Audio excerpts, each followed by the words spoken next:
everybody, this is Threshold Training's workout of the day for Tuesday, June 23rd. Hope everyone is staying cool for today. Again, just like we said yesterday, we want you guys to bring fluids to your workouts. We want you to bring towels for your hands just to wipe off any sweat so we can stay safe and hang on to any objects that we are using for today.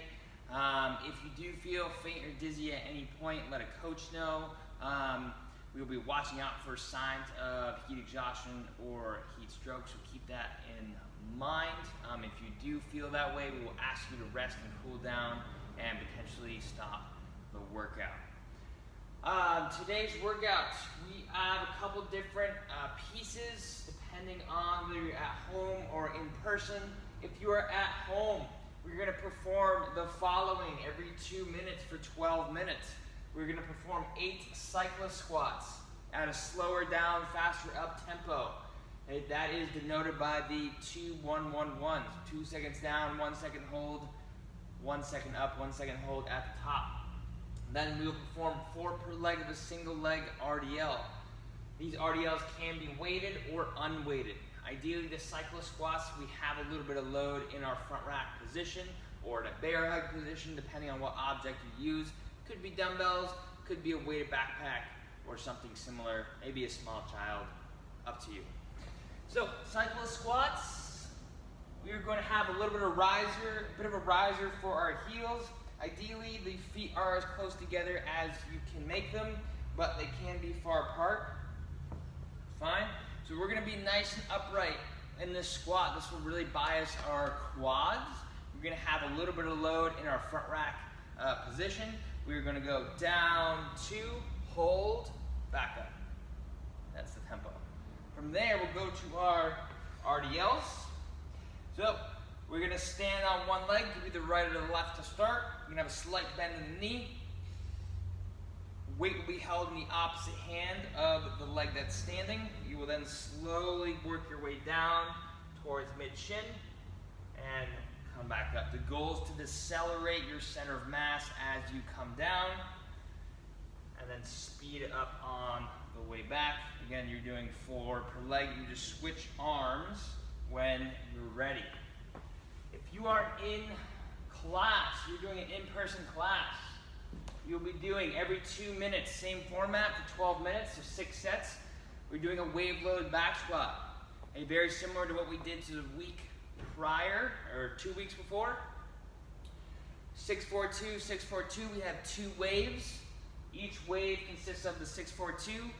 Each 2 minute interval, you will just do 1 set of back squats, whether that's 6 reps, 4 reps, or 2 reps.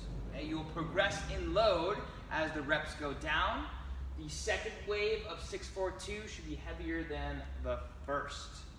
So not only will you progress, but my second set of 6 will be heavier than my first. Second set of 4 will be heavier than my first. Same thing with the last set of 2. If you recorded your 6-4-2 from 2 weeks ago, our goal is to build slightly heavier each rep count than 2 weeks prior. So, for back squats, bar will be on our back, okay? We're going to have a little bit of shrug and shoulder squeeze to maintain our nice shelf to rest the bar on. And fingers will be over the bar versus a passive wrist, having it bent back like this. So that'll tighten the bar against your shoulders and keep it secure. Feet are about shoulder width apart. It doesn't have to be exactly shoulder width. You can vary that depending on your hips and your comfort level. And we can have our toes slightly turned out.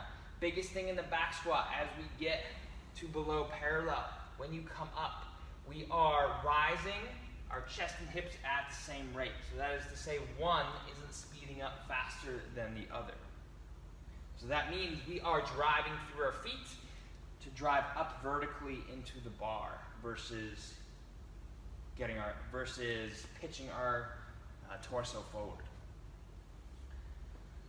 From there, we are going to go into our sweaty portion of the day. This is going to be interval style work. Because it is hot, we're going to give you enough rest so we can hopefully recover, but still maintain some degree of intensity. We encourage you to tone it down if you feel like the heat is making you work harder than you normally would, which is generally the case.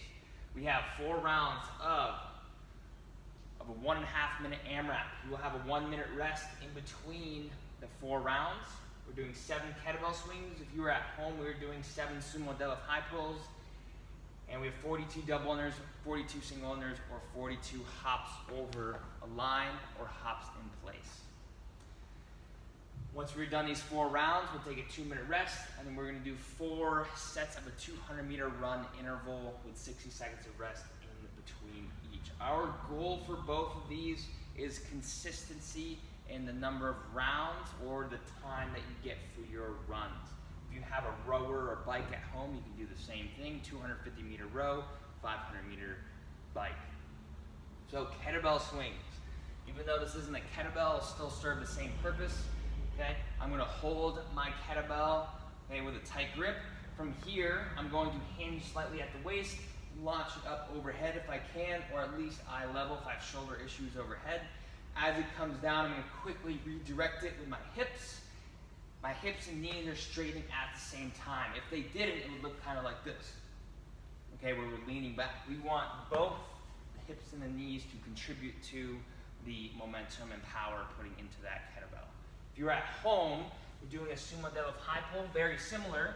We're going to take a wide stance.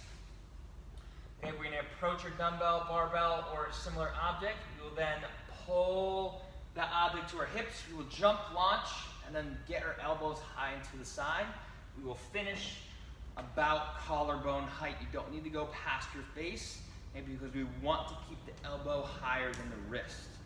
So that means you only need to shorten that range of motion to about the sternum level, okay, no higher.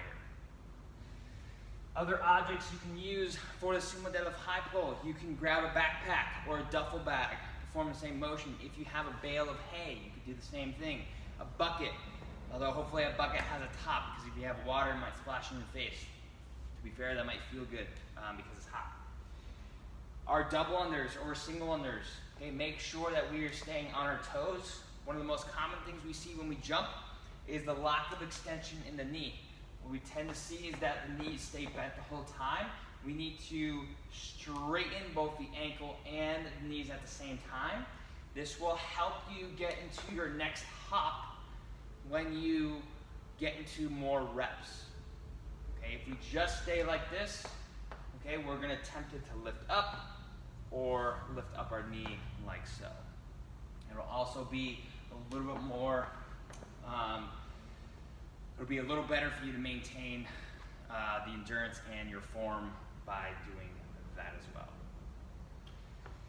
Okay, that is our workout for Tuesday. Stay cool and have a